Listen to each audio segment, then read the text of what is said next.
براله جانانه د سپرلی ځان سره راوړه زما د سپینو لیچو له بنګړي ځان سره راوړه او زما باڼه د وخت لوګو وهلي دي نور نه دي چې دا د ارادې سپینلي ځان سره راوړه چې څوک مو په رڼا پسې لېږلي وو یارانو دې ښار ته خو تیاره هغه سړي ځان سره راوړه چې څوک مو په رڼا پسې لېږلي وو یارانو دې ښار ته خو تیاره هغه سړي ځان سره راوړه د تورو تنګو شاته شپو بلها رنګونه راوړل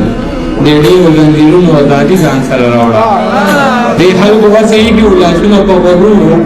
زما د چغو څومره خاموشي ځان سره راوړه د خاص غوټې کلي چې راځې نو خپله جدله اوبه د خپل کچکو د مرګي ځان سره راوړه